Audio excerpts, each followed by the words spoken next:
by Mario Rutelli in 1932, and he's a sculptor who you probably have never heard of, but he did make a monument for sailors that is in Aberystwyth in Wales.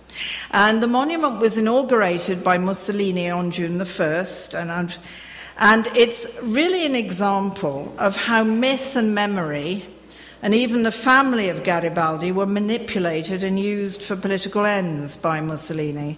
But it is a heroic and powerful monument. If you think of monuments to women, how many monuments? I mean, this is the only one I know that shows a woman in full action.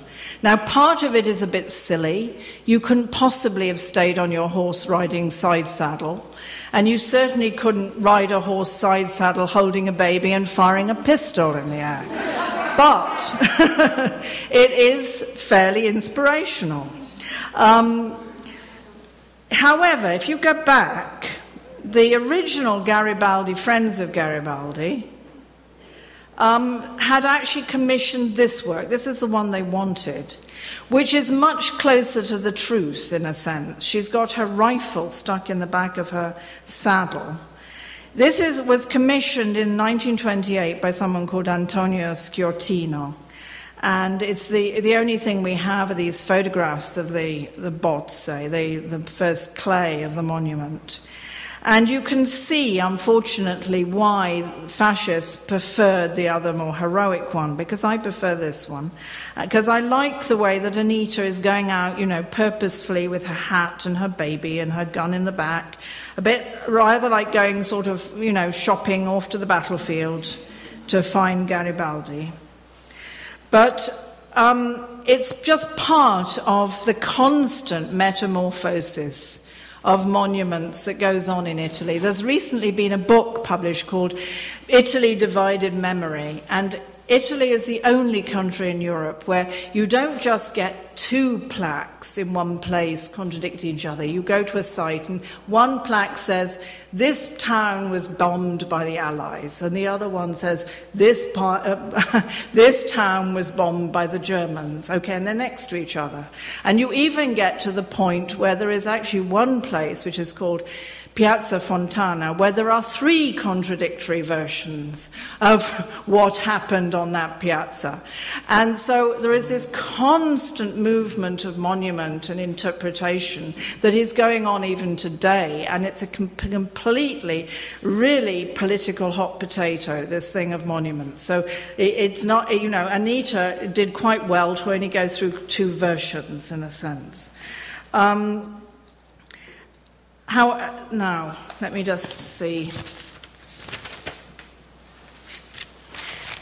And just to sum up, really, the one of Anita is the one in action, and the one of Garibaldi, so extraordinarily, is the one that is passive and still. And he is surveying the city of Rome, which he never succeeded in taking. They had to add Rome very much later on to the independent Italy. And both of them, he never succeeded in actually completing the unification of Italy. But this is a very extraordinary and actually inspirational monument for all its problems. Now, to sum up quickly, those are the four works I chose. And I found that there were works of art that I had already looked at, or that came from the iconic work that you study, when you study art history, that I truly believe are feminist in content. And it's rather strange and we know from the work that the National Museum of Women in the Arts has done that there were over 3,000 women artists. And you get something like the Frederick Hart textbook that we use in Florence on the Renaissance, for example. And until 15 years ago, there wasn't a mention of a single woman in the book. I mean, not a single female artist was mentioned. Yet there are all these female artists, and if you really begin to look at the works of art, they actually are female in content as well. But, so why is it we haven't seen that? What is going on that this is not that we don't see these works and actually understand that they are feminist. And that led me to another thought, because one of the things that my old professor told me when I was in the Warburg was that one of the curious things, for example, the Greeks did not know how a beehive was structured. They thought the bees just buzzed in and out.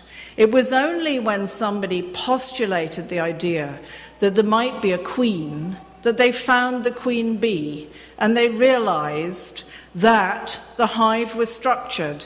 And I think what is happening is we have not got the eyes to see the female artists or the feminist works because we have been so conditioned. And that if you yourselves go home and sit down and say, okay, what are the 4 feminist works for me? I mean, see if you find your own 4 and see if they exist already, and yet we are not seeing them in a way where we can understand it. And so I ended by saying it is as though there is a lack of memory or reporting, but not a lack of presence.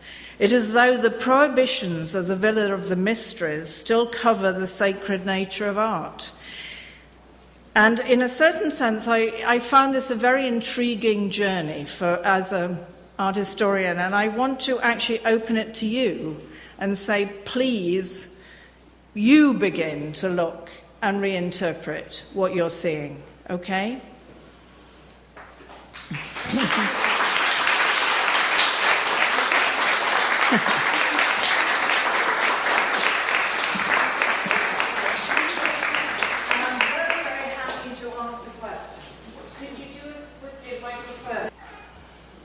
Yes. Did you say it was, when you were talking about the 5,000 female artists? 3,000 is what I... Did you say it was 50 years ago that they weren't mentioned? 15.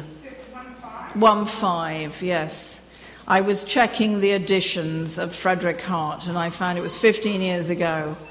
He did not have a single female artist in the book, which is really quite interesting. Yes? I was in Rome last summer looking for female imagery, and I went to the Villa Borghese, yeah. Borghese, yes, sorry.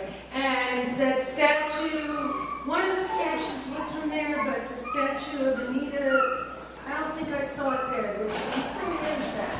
No, the Bernini, the Apollo and Daphne, is in Villa Borghese, and indeed the Pluto, which I used to show the fine cutting of the marble, is in the Villa Borghese. The Anita is on the top of the hill behind the Vatican. You have to go up the road behind the Vatican, and she's up there. What's the name of the building? It's on the top of the hill, and it's called the Gianicula. Wait a minute, I'll look it up so that I don't get it wrong. Wait a minute. I'll find it's Gianicolo. But there are a lot of other works that I, was half thinking of talking about, like the Artemisia Gentileschi, Judith and Holofernes. But some of them you can give more than one interpretation to. And what I wanted to do with this was take indisputable examples of what I thought you really could not argue that this was not feminist in its actual content. But there are many, many others out there which probably are. But you've got to really make certain you really question what is going on. Well, for example, Botticelli's The Birth of Venus. Would you see that as a sort of indication of a feminist position, The Birth of Venus? I'm afraid I don't think I would. I think it's much more a male vision. And I think it's much more a work of pleasure for the Medici. There's a lot of painting of women that is mild porn. It's erotic. A lot of art was painted and made for the sexual market, and still is.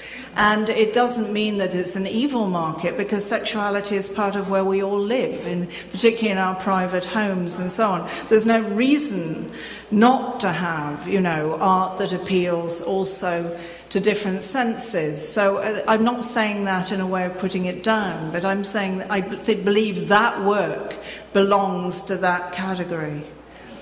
Yes? That question the comment actually inspired the question, which was, can you think of a work that is explicitly sexual in nature, made by a male artist and is feminist?